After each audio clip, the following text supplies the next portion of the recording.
Setelah itu Shin kemudian berpindah ke masa kecil Amo. Sang ibu lalu berkata jika ia akan membawanya ke tempat orang yang mencintai Amo. Dan ternyata dia membawa Amo menemui seorang pria tua. Sang ibu lalu berkata jika pria itu akan mencintai Amo untuk selama-lamanya. Dan sesaat kemudian hal ini pun terjadi.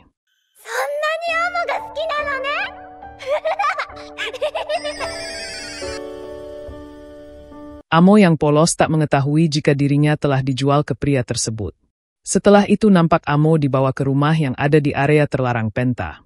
Si pria dengan tatapan aneh lalu berkata dalam hati, jika mulai hari ini ia akan merawat Amo untuk selamanya. Singkat waktu setelah Amo sedikit dewasa, nampak si pria itu memberitahukan jika kamar ini dulunya digunakan untuk sebuah ritual. Dan karena hal itu ia mengajak Amo melakukan ritual juga, ritual yang biasa mereka lakukan. Amo lalu berkata jika jantungnya selalu berdebar saat mereka melakukan hal itu. Mendengar hal ini si pria itu lalu menjawab jika itulah yang disebut cinta. Dan Amo telah jatuh cinta kepadanya.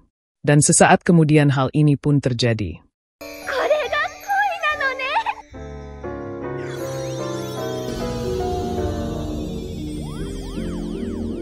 Setelah itu nampak Amo tersenyum. Karena ternyata cinta pertama itu rasanya seperti ini. Namun tak lama kemudian muncul dua orang bertopeng yang membuka kamar mereka. Mereka kemudian masuk dan meminta maaf karena telah mengganggu. Melihat hal ini si pria tua itu langsung kesal karena mereka masuk tanpa izin. Apalagi ruangan ini hanya boleh dimasuki Amo dan dirinya. Oleh karena itu ia akan menghabisi mereka saat ini juga dengan kekuatan peranti jiwanya. Namun sesaat kemudian hal mengejutkan pun terjadi.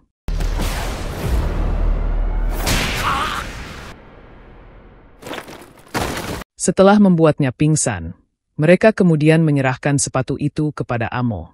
Dia juga berkata jika Amo lebih pantas menggunakan sepatu ini. Sepatu ini juga bisa mengisi kekosongan yang berada di dalam hati Amo. Setelah termenung sebentar nampak Amo mengambil sepatu tersebut. Tak lama kemudian sosok bertopeng itu lalu berkata, jika ia sudah menduga jika tempat ini yang paling dekat. Ia kemudian merangkul temannya, dan berkata kepada Amo jika ia telah meminjamkan sepatu itu sampai waktunya tiba. Dan tolong jaga sepatu itu baik-baik. Dan sesaat kemudian hal mengejutkan pun terjadi.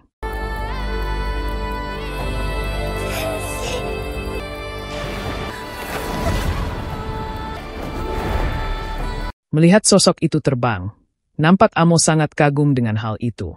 Namun tak lama kemudian si pria tua kemudian bangun dan menanyakan mengapa Amo mencuri sepatu itu darinya.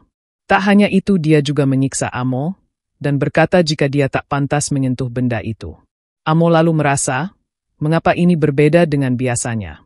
Biasanya ia tak merasakan suatu emosi, namun hatinya sekarang merasa gelisah. Dan apakah semua ini berkat sepatu tersebut? Amo pun meyakininya, karena mereka juga bilang jika sepatu ini lebih pantas dipakai olehnya. Dan itu berarti sepatu ini milik Amo. Shin kemudian berpindah ke masa sekarang. Nampak Rudo datang dan ingin bicara dengan Amo. Namun Volo tiba-tiba menghentikannya karena wanita itu tadi sedang bicara. Dia sedang menceritakan informasi yang Rudo cari. Shin kembali berpindah ke cerita Amo. Nampak pria itu tak percaya karena peranti jiwanya bereaksi kepada Amo. Dan seharusnya peranti jiwa itu hanya bisa dipakai oleh pemiliknya. Amo lalu menjawab jika mungkin saja sepatu ini bukanlah milik dia. Ia mungkin tidak paham cara kerja peranti jiwa, tapi orang itu bilang sepatu ini lebih pantas dipakai olehnya. Selain itu dada Amo merasa terpenuhi saat di dekat sepatu ini. Rasanya seperti menemukan pecahan dirinya yang telah hilang. Dan oleh karena itu Amo lalu menanyakan, apakah boleh sepatu ini untuknya? Mendengar hal ini pria tua itu menolak dan berusaha merebut kembali sepatu itu. Ia lalu berkata jika Amo tak boleh mencuri barang orang lain. Tapi meski begitu Amo tetap berusaha mempertahankannya, karena ia sudah meminta izin. Apalagi malaikat itu bilang jika dirinya lebih pantas memakai sepatu ini. Amo kembali memohon agar pria tua itu mau memberikan sepatu ini untuknya. Tapi meski sudah memohon, pria itu tetap menolak permintaan Amo. Karena sepatu ini hanyalah miliknya seorang. Ia kemudian menyuruh Amo untuk melepaskan sepatu ini sekarang juga. Mendengar hal ini Amo tiba-tiba marah besar. mengapa pria tua itu tetap menolak padahal ia sudah meminta baik-baik. Dan katanya dia mencintai Amo, tapi permintaannya ini tetap ditolak. Dan setelah itu mereka pun saling berebut satu sama lain. Dan sesaat kemudian hal mengejutkan pun terjadi.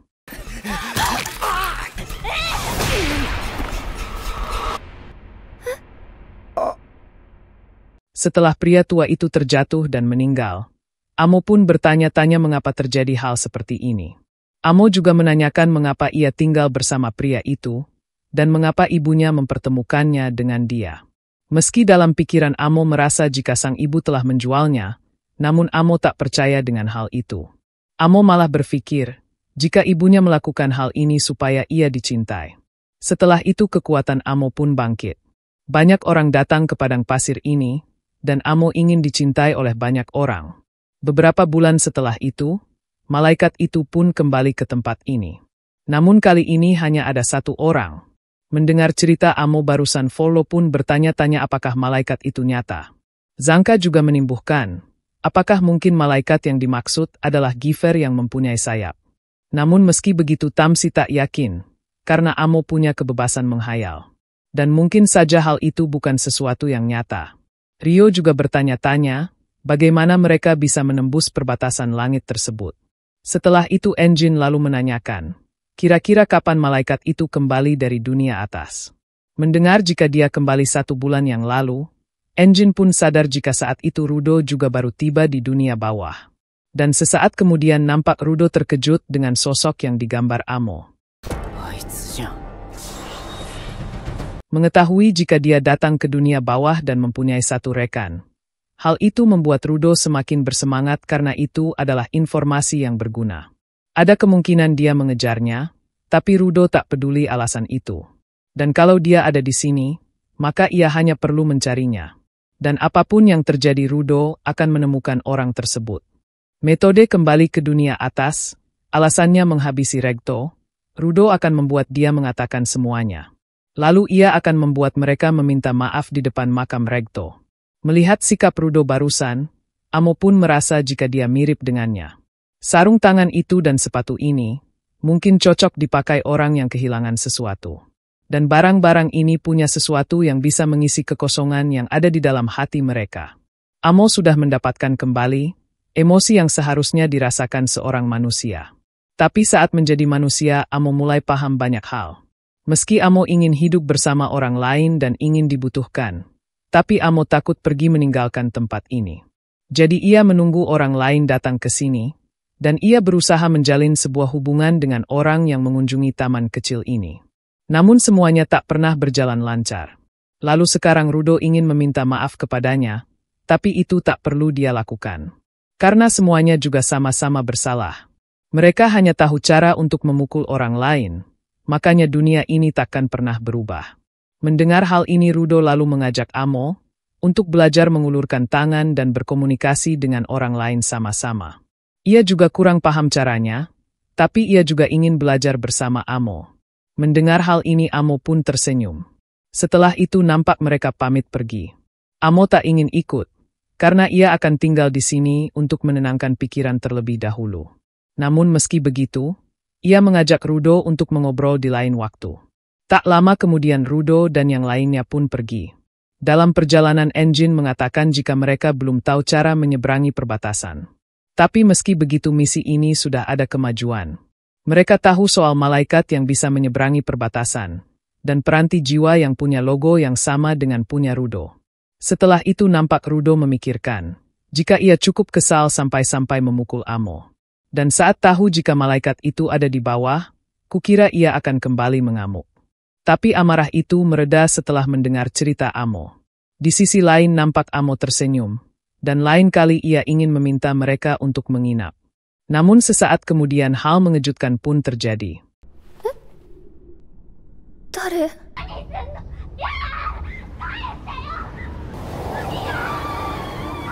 Setelah itu nampak Jabbar berada di area terlarang Penta. Meski padang pasirnya menyiksa banget, namun dia sudah mendapatkan sesuatu saat pergi dari sini.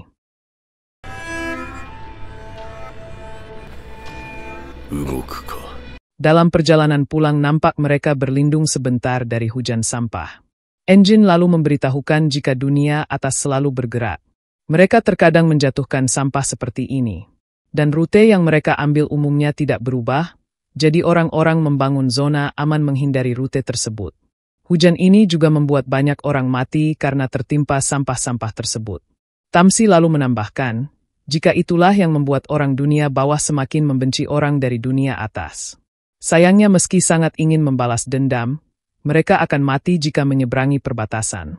Rio lalu bertanya-tanya bagaimana cara Rudo dan malaikat itu melewati perbatasan.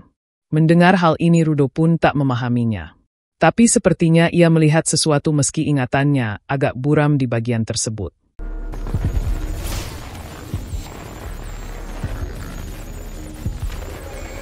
Tak lama kemudian nampak Semiu menelpon Engine. Mengetahui jika Engine dan yang lainnya akan pulang, Semiu lalu meminta mereka untuk pulang lewat pintu belakang. Karena sekarang ada beberapa hama yang mengganggu. Mendengar hal ini Rudo pun tak paham apa yang dimaksud Semiu. Setelah masuk dari pintu belakang, Engine lalu memberitahukan jika hama tersebut ialah Wakers. Setelah menyerang markas Cleaners, nampak para Wakers merasa senang dan menganggap jika keamanan markas ini sangat ampas. Dan ternyata mereka datang ke sini untuk merebut Rudo. Mereka kemudian menyuruh para Cleaners untuk menyerahkan orang dari dunia atas tersebut. Dan jika menolak maka mereka akan menjarah markas ini sampai habis. Mendengar hal ini Semiu lalu menjawab, jika ia tak takut dengan hama seperti mereka. Ia juga tak mengetahui mereka mendapatkan informasi ini dari siapa. Dan berani-beraninya mereka langsung menyerang markas ini dari depan. Mendengar hal ini pemimpin Wakers nampak tersenyum. Karena mereka telah menyiapkan strategi. Diketahui jika yang di depan saat ini hanya umpan, karena ada beberapa orang yang ditugaskan untuk menyusup. Mereka dengan percaya diri lalu berkata, jika tak ingin markas ini berlubang, para Cleaners hanya perlu menyerahkan orang dunia atas tersebut. Namun sesaat kemudian mereka dibuat terkejut, karena markas itu sama sekali tak berlubang. Tak hanya itu para penyusup yang ditugaskan, juga tak bisa masuk meski menggunakan alat-alat tersebut. Semiu lalu berkata jika ingin masuk mereka harus izin terlebih dahulu kepada orang yang disebut pengurung diri terkuat. Tak lama kemudian nampak Semiu datang untuk menyingkirkan mereka.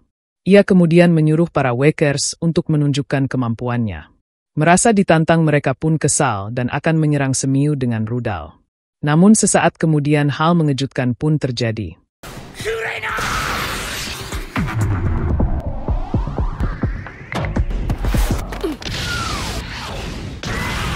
Melihat rudalnya dibalikkan, mereka pun kesal dan menyerang Semiu dengan senjata api.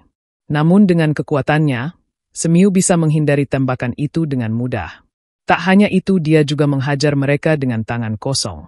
Singkat waktu nampak Semiu berhasil menghajar mereka semua. Tak lama kemudian Engine datang, dan memuji Semiu karena berhasil menghajar mereka. Semiu lalu menjawab jika mereka hanyalah preman biasa. Dan jika ia sampai kalah berarti itu aib. Semiu lalu menginterogasi mereka, dan menanyakan siapa yang memberi informasi tentang orang dari dunia atas. Meski mereka tak menjawab, namun Semiu sudah bisa menebaknya. Dan Engine pun merasa jika sebentar lagi mereka akan meluncurkan serangan. Setelah itu nampak tim Akuta dan tim Gris sedang makan di bar. Rudo lalu menanyakan mengapa mereka masih bisa santai, bukankah markas baru saja diserang.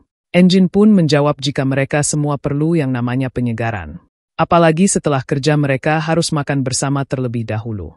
Gris lalu menambahkan, tak peduli seberapa terpuruknya kondisi mereka saat ini, makan bersama rekan-rekan bisa membuatnya kembali bersemangat. Selain itu ini bukan pertama kalinya markas mereka diserang. Mendengar hal ini Rudo lalu menanyakan, apakah Semiu selalu mengusir orang-orang yang menyerang markas? Engine pun membenarkannya, dan selama itu bukan kemampuan dan strategi yang sangat unik. Mustahil ada orang yang bisa menembus pertahanan Semiu. Mendengar hal ini Rudo pun menanyakan, mengapa orang sekuat itu bekerja sebagai resepsionis? Engine lalu menjawab jika kacamata Semiu yang disebut AS punya kemampuan untuk melihat. Dan konon, kekuatan itu tidak bisa mengalahkan monster limbah. Selain itu, dia juga mengidamkan kehidupan sebagai karyawati. Setelah mendengar hal ini, Rudo pun sadar jika tak semua Giver bisa mengalahkan monster limbah. Rio lalu menambahkan jika itu semua tergantung kepribadian Giver, dan cara mereka menggunakan peranti jiwanya. Jika orang itu ingin memanfaatkan objeknya sebaik mungkin berarti itu tipe penyerang. Sebaliknya jika orang itu tak ingin objeknya rusak dan disimpan baik-baik, maka mereka lebih mudah menjadi tipe pertahanan. Mendengar hal ini Rudo pun nampak kagum, dan ia ingin melihat banyak giver lain. Engine lalu menenangkannya, karena orang-orang yang akan datang sebentar lagi itu sangat unik.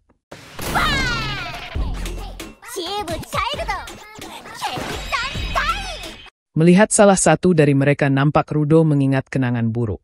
Setelah saling menatap tajam, Rudo lalu mengambil makanannya dan ia tak ingin membagikan makanannya lagi.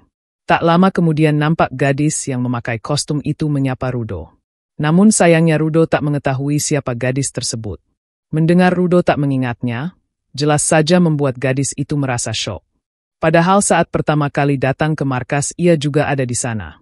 Melihat Rudo masih kebingungan, laki-laki itu kemudian meminta maaf karena mereka belum memperkenalkan diri. Diketahui jika gadis berkostum itu bernama Guita Happy Fantasia. Anak kecil itu bernama Der Santa, sedangkan ia adalah ketua tim Child yang bernama Bro Santa. Dan anggota tim Child bukan mereka saja, namun ia berharap mereka bisa akrab. Guita lalu meminta Rudo untuk menceritakan lebih banyak soal dunia atas. Mendengar hal ini Bro Santa lalu meminta Guita untuk tak bertanya soal itu di tempat umum. Engine juga menambahkan, jika Rudo menceritakan hal ini takutnya ada yang diam-diam ikut menyimak. Dan berdasarkan kesaksian para hama kemarin, mereka mendapatkan informasi soal Rudo dari pria asing di bar. Pria itu tiba-tiba mendekat dan berbagi informasi secara cuma-cuma. Engine pun merasa jika mereka sudah dijebak, demi menemukan titik kelemahan Cleaners tanpa membahayakan diri sendiri.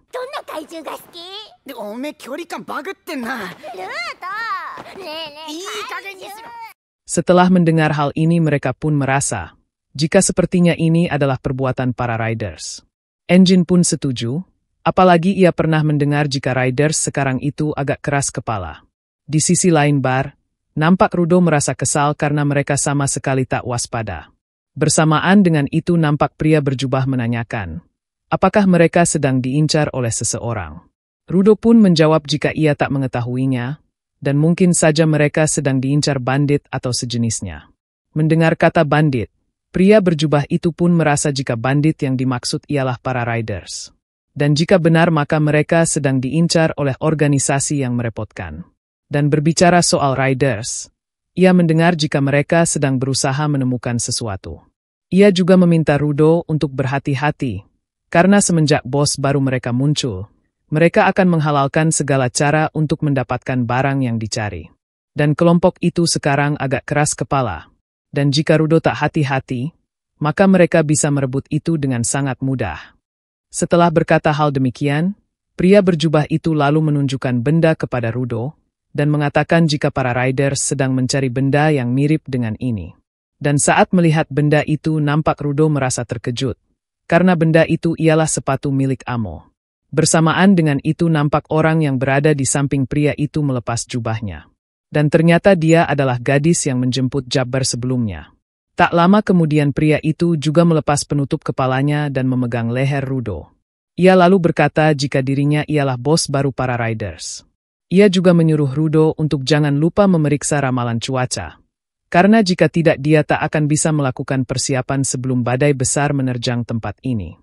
Mendengar hal ini Rudo pun marah besar dan mencoba menyerangnya.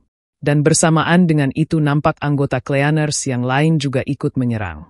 Namun secara tiba-tiba Choni mengeluarkan kekuatan peranti jiwanya, yang membuat mereka terhisap ke dalam portal tersebut.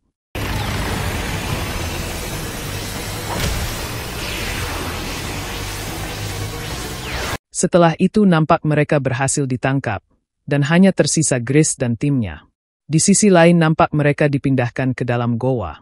Engine pun merasa kesal, karena ia sedang makan dan belum sempat menyentuh makanan penutupnya. Ia juga tak menyangka jika Riders akan muncul di tempat umum seperti itu. Tak lama kemudian nampak sorot mata mereka tiba-tiba berubah. Dan ternyata para Riders muncul di hadapan mereka. Dan sesaat kemudian hal ini pun terjadi.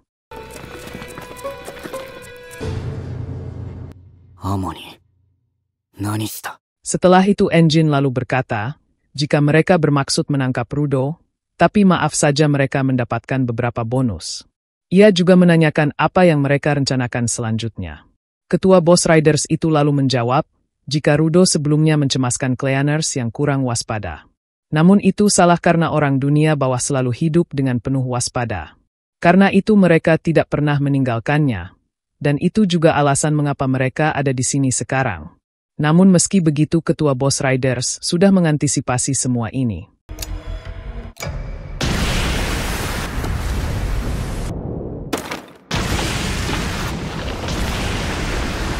Semburan sampah itu kemudian menyeret para Cleaners. Awalnya Zanka berusaha melawan arus tersebut. Namun Engine dengan santai menaiki payungnya, dan berkata jika Zanka banyak bergerak maka dia bisa tenggelam. Oleh karena itu Engine menyuruhnya untuk pasrah terbawa arus. Namun sesaat kemudian Engine merasa panik, karena mereka terpisah satu sama lain dan masuk ke lubang yang berbeda. Ia pun berteriak agar mereka jangan sampai mati. Melihat dirinya diselamatkan, Rudo pun dengan wajah kesal menanyakan mereka dibawa kemana. Ketua Boss Riders selalu menjawab jika Rudo tak perlu tahu, karena merekalah seenaknya ikut dengannya. Namun meski begitu ia tak suka melakukan sesuatu yang sia-sia. Ia kemudian meminta para bawahannya untuk meladeni mereka. Sebelum pergi Jabbar lalu berkata kepada Rudo, jika mereka akan pergi bermain dulu dengan bonus-bonus tersebut. Sementara itu, dia harus baik-baik dengan bosnya. Tak lama kemudian Boss Riders itu lalu menanyakan, mengapa Rudo sangat marah saat bertanya tentang Amo. Ia juga memperkenalkan dirinya yang diketahui bernama Jodil Tipon. Zodil lalu menanyakan apakah Rudo ingin menjatuhkan dunia atas bersamanya.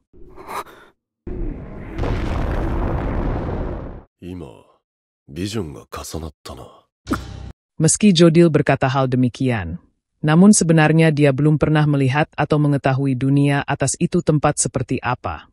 Dan ini bukan soal apa yang mereka jatuhkan, tapi apa yang terjadi pada target itu. Zodil kembali bertanya apakah Rudo sedang membayangkan hal itu. Bukan soal apa yang dia sayang, tapi apa yang terjadi pada target yang membuatnya marah. Mendengar hal ini Rudo pun kesal, dan berkata jika dia jangan mengubah topik pembicaraannya. Karena sebelumnya ia menanyakan, apa yang telah dia lakukan kepada pemilik sepatu itu, dan dia bawa kemana para Cleaners yang lain. Mendengar hal ini Zodil lalu menjawab jika Rudo lah yang telah mengubah topik pembicaraannya. Ia sudah menjawab dengan caranya sendiri, dan selanjutnya giliran Rudo. Dan setelah Rudo menjawab, selanjutnya adalah gilirannya. Bukankah itu yang dinamakan percakapan? Zodil kembali berkata jika ia tak suka melakukan hal yang sia-sia. Mendengar hal ini Rudo pun bertanya-tanya, mengapa susah sekali berbicara dengannya. Saat pertama bertemu Amo juga susah diajak bicara, tapi Zodil sama sekali berbeda. Kalau Amo obrolan mereka tak pernah nyambung, dan kalau Zodil dia mengekangnya dengan kata-kata. Sang MC kemudian meraba sakunya, dan ia tak punya sampah untuk melawan Zodil Tipon. Melihat sikap Rudo, Zodil pun menanyakan apakah dia begitu cemas dengan Cleaners dan si Amo itu. Ia juga menanyakan mengapa dia bergabung dengan Cleaners. Rudo pun menjawab jika ia bergabung dengan Cleaners, karena ingin mencari metode kembali ke dunia atas. Mendengar hal ini dengan tatapan tajam, Zodil pun menanyakan apakah dia benar-benar berpikir bisa kembali ke sana. Ia juga memberitahukan, jika Cleaners tak berkewajiban untuk pergi ke dunia atas. Mereka semua ada di samping Rudo karena itu cukup menguntungkan. Dan jangan bilang Rudo sudah puas sampai di sini. Di sisi lain kita pun diperlihatkan siapa yang akan menjadi lawan teman-teman Rudo.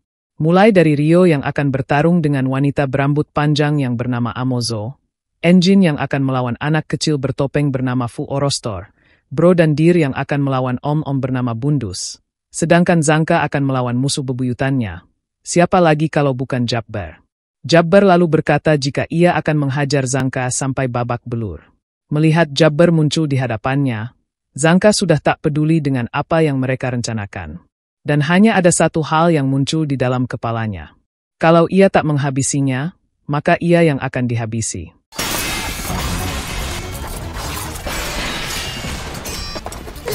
Setelah beradu mekanik, Jabbar lalu menanyakan bunyi apa yang terdengar itu. Ia lalu menjelaskan, jika di sini benda semacam ini sering bermunculan. Ia tidak tahu ini terbuat dari apa, tapi saat disentuh kulitnya akan melepuh. Melihat Jabber menyentuh cairan itu dan merasa kesakitan, jelas saja membuat Zanka merasa heran apa yang telah dia lakukan. Namun secara tiba-tiba cakar Jabber berubah bentuk menjadi seperti cairan itu, yang membuat Zanka merasa terkejut. Jabber lalu menjelaskan jika cakar kanannya punya neurotoksin, jadi ia bisa menciptakan racun yang pernah ia coba sendiri. Setelah itu dengan wajah gembira, Jabber lalu menyerang Zanka dengan cairan tersebut. Namun sesaat kemudian Sin tiba-tiba berpindah ke tempat Guita. Nampaknya Guita sendirian dan ia tak mendapatkan lawan bertarung. Hal itu jelas saja membuatnya bertanya-tanya mengapa ia sendiri di sini. Namun tak lama kemudian ia melihat kehadiran Kecoat, yang malah membuatnya merasa senang. Berbeda dengan Rio yang nampak histeris saat melihat binatang tersebut. Melihat sikap Rio barusan Amozo pun nampak kesal. Mengapa Rio yang tinggal di dunia bawah dan anggota Cleaners malah takut pada Kecoa? Dan apakah anggota Cleaners memang selemah ini? Dan hal itu tentu saja membuatnya merasa kecewa. Rio lalu menjawab mengapa dia mengatainya seperti itu hanya karena Kecoa. Padahal itu tak seberapa, karena di Cleaners ada orang yang lari ke sana kemari karena dilempar tahi. Di sisi lainnya nampak Zanka berhasil selamat, karena ia membuat tameng dari tanah. Zanka lalu berkata jika Jabber memang sesuka itu dengan racun, maka lebih baik dia mandi saja pakai cairan ini.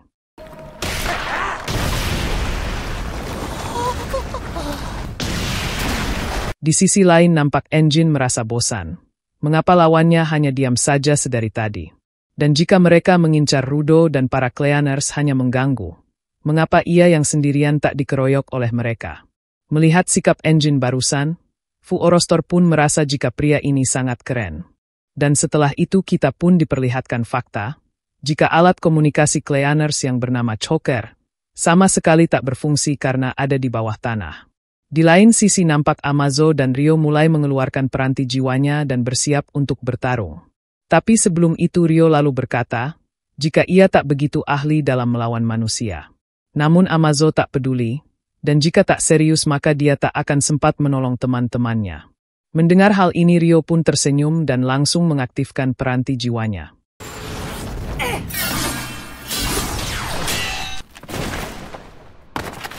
Setelah menyerang Amazo, Rio pun berkata jika ia tak ingin ada darah menempel di guntingnya. Dan ia akan mengusahakan untuk tidak memotong tubuh Amazo. Namun meski begitu Rio tak bisa menjamin. Ia tak akan memotong rambutnya yang cantik itu. Dan jika peranti jiwa Amazo itu berbentuk sisir, maka dia pastinya bertarung menggunakan rambut tersebut. Dan gunting melawan rambut itu bukanlah kombinasi yang bagus. Namun apa boleh buat ia akan memotongnya. Setelah itu Sin kemudian berpindah ke tempat Zanka. Meski saat ini Jabber seolah-olah mati. Namun Zanka sadar jika dia masih baik-baik saja di bawah sana. Jadi Zanka menyuruhnya untuk keluar karena ia tak ingin menunggu lama-lama. Dan saat Zanka mengintipnya nampak Jabber tiba-tiba tertawa. Tak disangka peranti jiwa Jabber telah berevolusi. Dengan wajah gembira Jabber pun berkata, jika ia sekarang bisa menunjukkan dirinya yang sebenarnya tanpa menahan diri. Melihat hal ini Zanka pun terkejut. Dan ia sadar jika selama ini dia belum bertarung dengan serius. Jabber lalu berkata jika Zanka boleh juga menunjukkan keseriusannya sekarang. Ia berkata demikian, karena tak mungkin kemampuan Zanka hanya mengayunkan tongkatnya saja. Di lain sisi, tak disangka tubuh Rio tiba-tiba tak bisa bergerak. Rio juga bertanya-tanya, mengapa ia kesakitan setelah menyentuh rambut Amazo. Amazo lalu menjelaskan jika saat menyisir rambut menggunakan sisir plastik, ia dengan mudah menghasilkan listrik statis.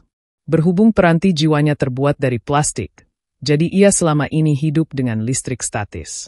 Itu artinya rambutnya bukan halus melainkan dialiri listrik. Amazo kemudian membalas perkataan Rio sebelumnya, jika gunting melawan rambut elektrik itu bukanlah kombinasi yang bagus. Di lain sisi nampak Choni sedang memeriksa pertarungan mereka satu persatu. Dan setelah itu Sin kemudian berpindah ke tempat Bro Santa.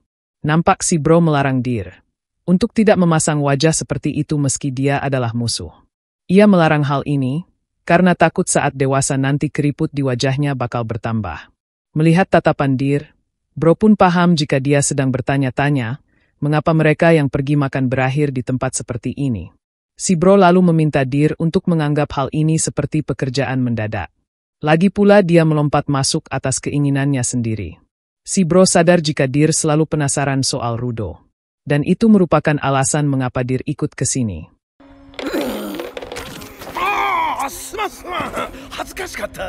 Melihat tingkah mereka, Bundus pun tersenyum dan menanyakan apakah mereka ayah dan anak. Bro pun mengiyakannya, tapi mereka tidak punya hubungan darah. Karena itu ia ingin segera pergi dari tempat ini, karena jika mereka tidak pulang sebelum makan malam maka Deer akan mengantuk. Mendengar jika nama anak itu adalah Deer, Bundus pun menanyakan apakah ia boleh memanggilnya Nak Deer. Singkat waktu nampak si Bro menanyakan, mengapa ia tak merasakan aura membunuh darinya. Dan apakah dia serius ingin bertarung melawannya. Mendengar hal ini Bundus lalu memperkenalkan dirinya. Setelah mereka saling berkenalan, Bundus pun memberitahukan jika memang benar ia saat ini tak menunjukkan aura permusuhan. Bundus ada di sini karena perintah dari Zodil, tapi ia secara pribadi menginginkan hal lain. Tapi meski begitu mengalahkan mereka berdua adalah syarat untuk mendapatkan sebagian dari itu. Tak lama kemudian nampak mereka melihat makhluk kecil aneh yang ada di tanah. Bersamaan dengan itu Bundus selalu memberitahukan jika hal yang ia inginkan adalah informasi. Dan jika dia membagi informasi yang diinginkan, maka ia akan memberitahu apa yang akan terjadi saat mereka kalah.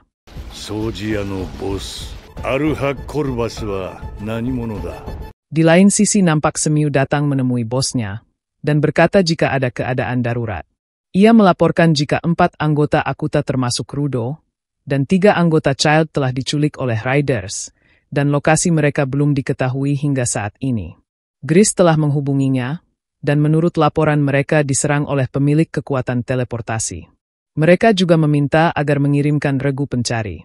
Semiu juga merasa kesal mengapa bosnya tak memakai choker, dan hal itu membuatnya kerepotan karena tak bisa langsung menghubunginya. Melihat sikap Semiu, Corvus pun paham dan memintanya untuk mengumpulkan orang yang bisa berangkat kapan saja. Dan soal lokasi mereka serahkan saja kepadanya, karena ia punya kenalan informan yang bisa diandalkan. Scene kemudian berpindah ke tempat Bundus. Nampak si Bro bertanya-tanya maksud dari Bundus sebelumnya, tentang siapakah sebenarnya Arka Corvus. Dan jika dia bermaksud menggali informasi penting mengenai Cleaners lewat pertanyaan ngasal, maka ia tak akan menjawab pertanyaan yang akan merugikan Cleaners. Mendengar hal ini Bundus pun meminta si Bro untuk tidak salah paham terlebih dahulu. Karena ia tipe yang menjunjung tinggi nilai individualisme. Pertanyaannya berasal dari rasa penasaran dan keingintahuannya secara pribadi. Jadi apapun jawaban mereka nanti, informasi ini tak akan bocor ke pihak Riders. Karena ini hanya pertukaran informasi di antara mereka. Si Bro boleh curiga dan memilih tutup mulut. Tapi selama dia tak menjawab maka ia tak akan menyerang. Mereka juga tak bisa pergi dari sini dan hanya waktu tidur yang akan datang. Mendengar hal ini si Bro pun mengiyakannya, tapi sebagai gantinya ia akan menjawab sesukanya. Mendengar hal ini Bundus pun tersenyum dan menanyakan apa makanan kesukaan Corvus. Mendengar pertanyaan aneh itu, jelas saja membuat si Bro merasa heran dan tak habis pikir. Meski begitu ia tetap menjawab jika Corvus menyukai yang manis-manis. Tak hanya itu pertanyaan selanjutnya juga aneh-aneh.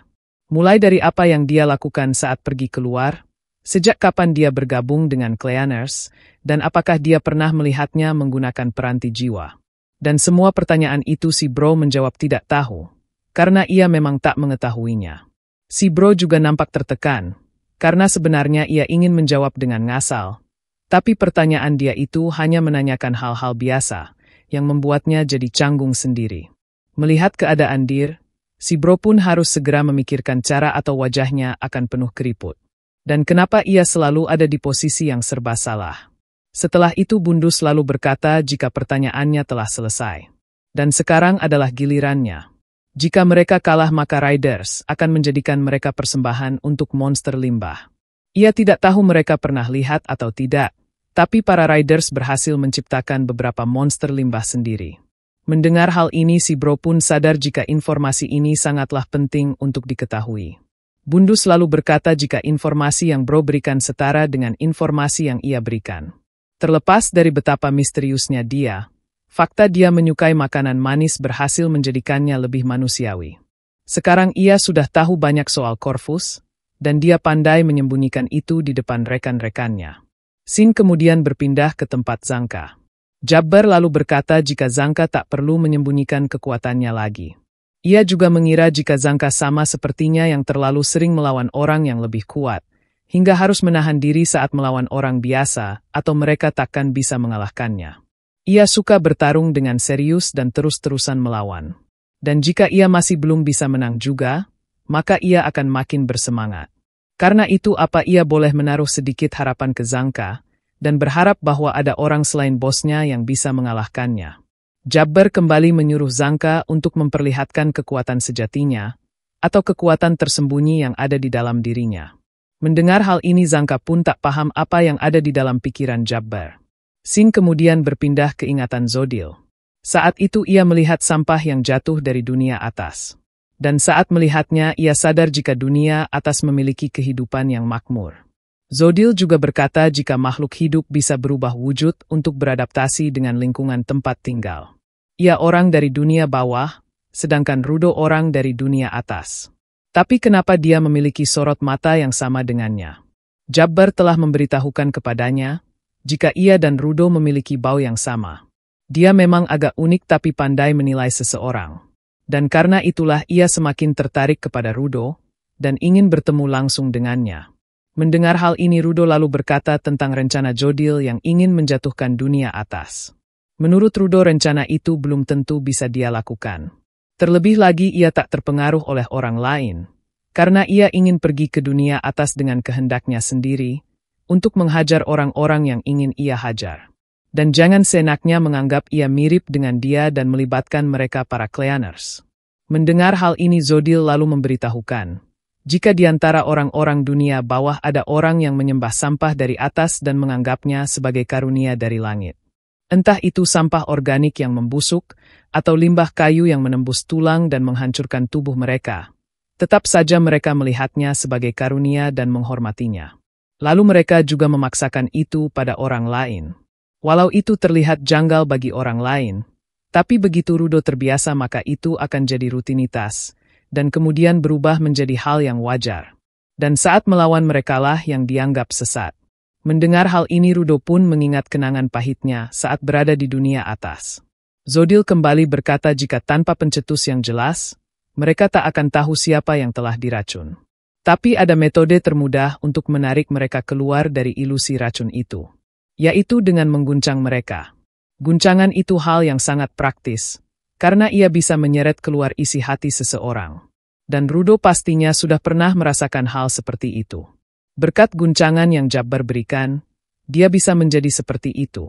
Dan contohnya lagi sekarang, orang yang sedang Jabbar lawan mungkin akan mengalami hal yang sama. Atau mungkin dia akan tunduk pada guncangan itu dan dihancurkan. Di sisi lain nampak Jabbar kembali menyerang. Melihat hal ini Zanka pun sadar jika Jabbar juga merupakan orang yang memiliki bakat alami. Ia harus apa supaya menang melawan itu? Apanya yang belum bertarung dengan serius? Dan apanya yang menahan diri? Ia sering bertemu orang yang mengatakan itu karena ingin terlihat berbakat. Tapi Jabbar berbeda karena dia memang berbakat dari sorot matanya yang begitu murni. Dan mediocre seperti dirinya tak akan pernah bisa menang melawan bakat alami. Meski begitu pastinya akan memuaskan jika bisa mengalahkan mereka. Dan setelah itu pertarungan mereka pun dimulai. Nampaknya Zanka hanya bisa menghindar ke sana kemari, karena perbedaan kekuatannya yang cukup jauh dari Jabbar. Dan perbedaan kekuatan ini, jelas saja membuat Zanka kesulitan melawannya. Tak lama kemudian nampak Jabbar melepaskan serangan badai. Meski pada awalnya Zanka gagal menghancurkan serangan itu, namun dia masih belum menyerah. Dengan tatapan tajam dan konsentrasi tinggi dia kembali akan menghancurkan serangan badai tersebut. Namun sesaat kemudian hal mengejutkan pun terjadi.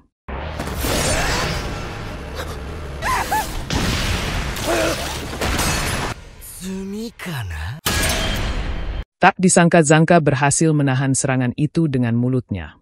Dia kemudian berusaha mengambil tongkatnya, sambil mengingat kenangannya dengan seseorang. Dengan penuh kegigihan Zanka berkata jika ia tak boleh mati sampai ia bisa membuktikannya.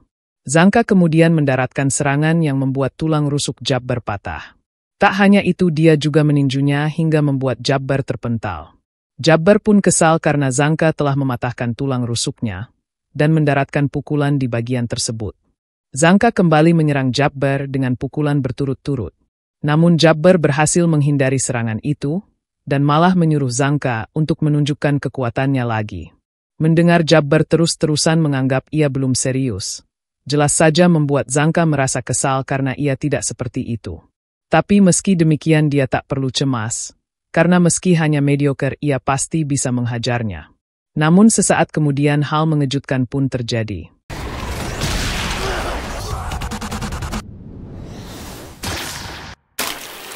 Sayangnya Zangka terkena sabetan cakar kiri milik Jabbar, yang membuatnya langsung tersungkur. Jabbar dengan wajah senang lalu menjelaskan, jika cakar kirinya dalam mode serius bisa menggunakan 3 racun terbaru yang ia punya. Dan saat melihat Zangka histeris kesakitan, Jabbar pun merasa heran karena tadi dia bilang jika ini lebih mending daripada tahi. Dan sesaat kemudian hal menyedihkan pun terjadi.